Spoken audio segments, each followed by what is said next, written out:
Hey, welcome to lesson 4. Today we're going to be laying down our lead track or our melody line, our catchy little riff.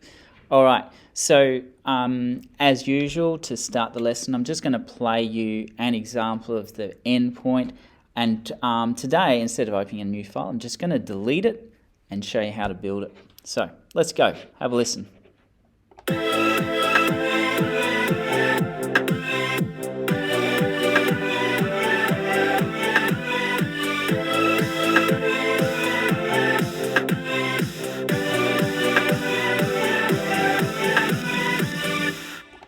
Okay, cool. All right, so so far you should have first lesson drums, second lesson your chords, and third lesson your bass with the automation. I hope you're going well with that. You're liking what you've got.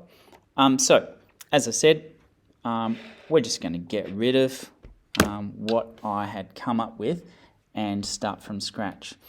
Now, I'm going to teach you a very foolproof method, a little bit like the second section of how to do the bass track, based on the chords. All right, so the first thing you want to do is add an instrument as per usual. I have chosen Blue Laser Lead, but what I recommend is that, even to begin with today, I'm just going to show you how to search. So in your main menu, you have a list of different types of instruments, and one of those is lead. All right, so click that menu, and you're going to get a whole list here. If you don't have a keyboard coming up on screen, Command K, K for keyboard. All right, and then just select them and see what it sounds like. And don't forget, you can change octave with the Z minus plus. Whoa, that's crazy. And then that's kind of cool. All right, so that's that one. And I chose, and what you're going to do is you're going to layer it up with a few different lead instruments just to get to thicken the sound, get different harmonics happening. I kind of like this one. This is a real sort of, listen. Oh, that's kind of cool there.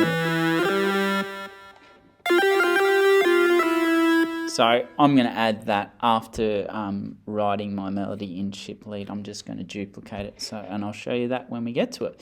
So we're not going to improvise this so much, it's more just entering the notes, and I'll show you the method. All right, so interestingly enough, or strangely, depending on how you look at it, we're going to copy the chords again. So I'm going to highlight those, click and drag.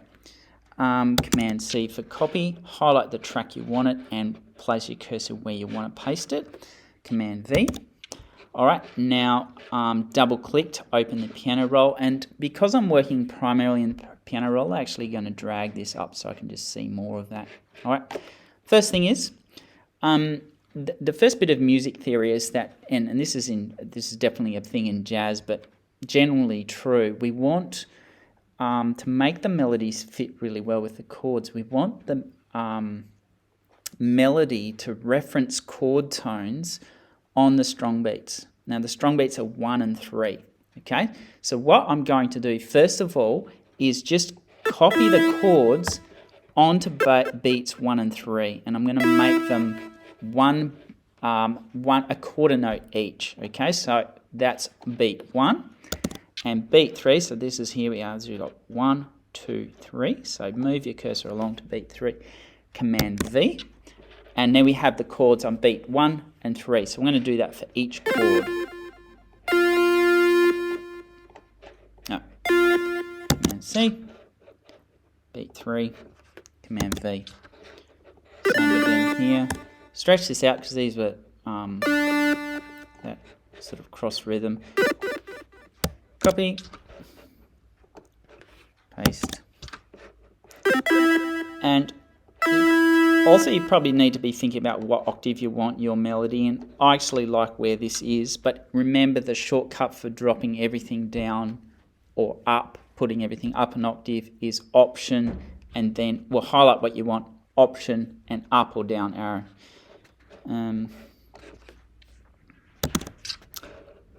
Cool. All right, so there we are. That's our starting point.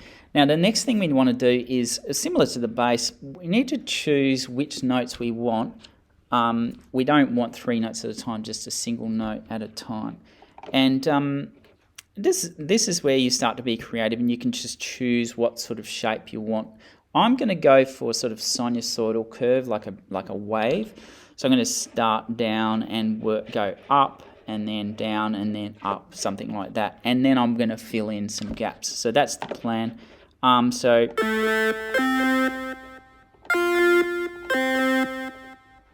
Maybe anyway, let me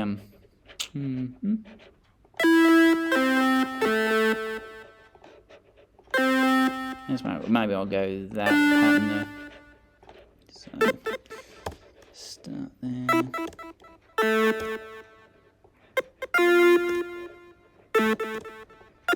So you see how I'm getting this sort of shape.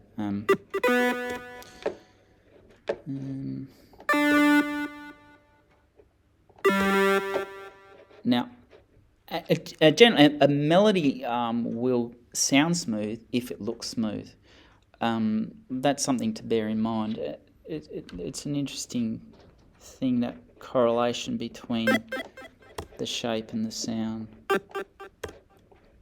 Anyway, so I've got this sort of curve, and you can have a listen to it now, and you'll hear that, yeah, that's sort of sounding like a melody.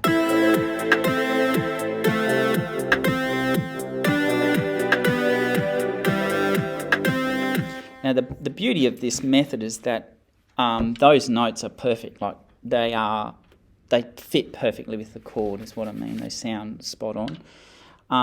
So now just some variation in there. So these are quarter notes, which is fine. I think that's probably as long as you want it. If you want it kind of upbeat, you want your notes to be not too elongated. So your melody to be moving a bit. Now the next thing is just create a bit of a motive, a rhythmic motive. So you've got sort of a familiar thing going on in your melody. It makes the melody more predictable, and if it's predictable, it's more catchy. That's the concept. So I'm going to do this. I'm going to get that. I might even just put in a note there. Now, if you're in the key of C, it's a little bit hard to see on this screen, but we're with white notes, okay, not the black ones. So there's a slight change in tone here. It's not real obvious, but you can avoid the black ones unless you're trying to do something a little bit. You can explore it, put it that way. You can get it really wrong if you focus too much on the black notes. They're not diatonic. That means they don't fit in the key. Now, that's for the key of C. If you're using a different key, maybe print off the notes that work for that key and just use those primarily. Every now and again, you can put in something else if you know what you're doing. So and I'll put that note in there as well, and you'll see that I've sort of I'm doing that. It's not the same note, but the rhythmic pattern is the same. Let's have a listen to this.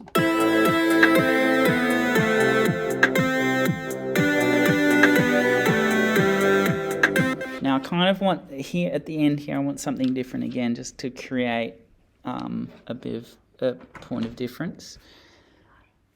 See what? So I'm just going to go up the scale here, kind of, and this might be an opportunity to go a shorter note. I'll have a listen, see if I like it. So let's go again.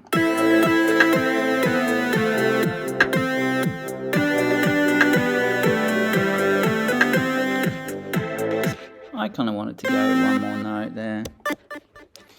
So,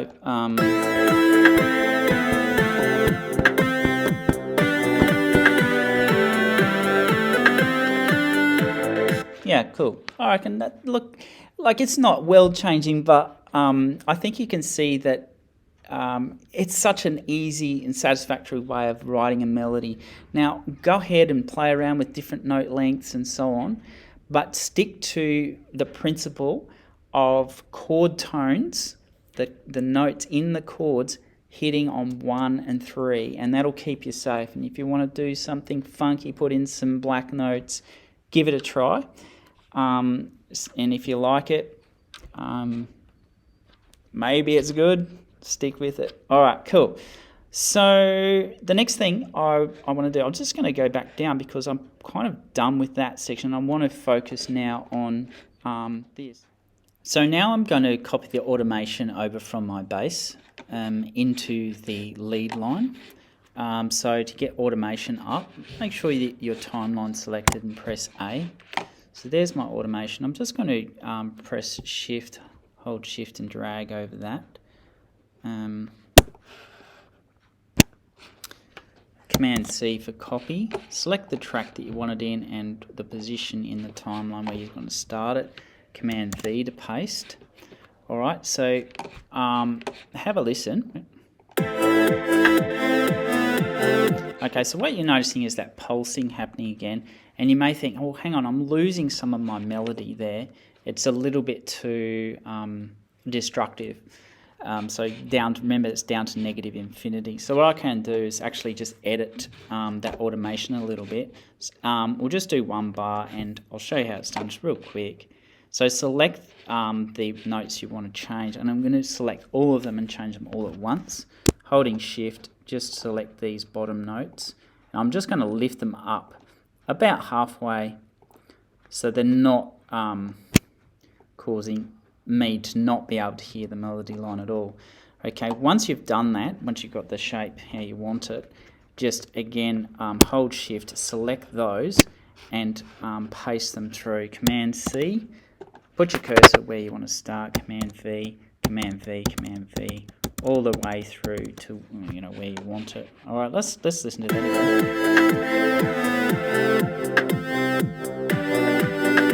Okay, so I've still got a bit of that pulsing effect, but it's not so extreme that I'm losing my notes. All right, so the next thing I want to do is I actually want a different instrument. The other one that I kind of liked was Blue Laser Lead. Now, what you could just copy the same automation across, or you might even, because you're layering it up, you might even want to just explore not putting the automation in and see how that goes. Okay, so hit A again, and we're going to copy the melody line into this new instrument. Okay, so click and drag, Command C, put your highlighter where you want it, select the track you want to paste it in, and there we go. Now let's have a listen.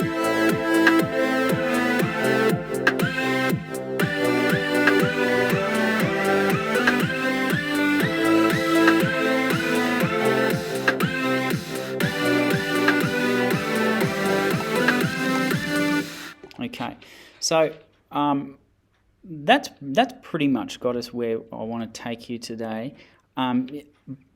Try a few, I'd say up to 4 lead instruments, the same line, but just adding layers and different, and you could even change the octave just to get that thickening effect.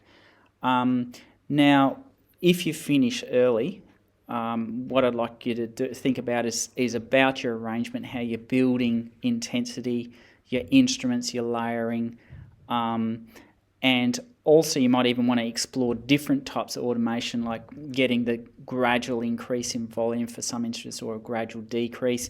Even panning left and right can be automated. So there's plenty to play with. Good luck, thanks for watching, and see you next week.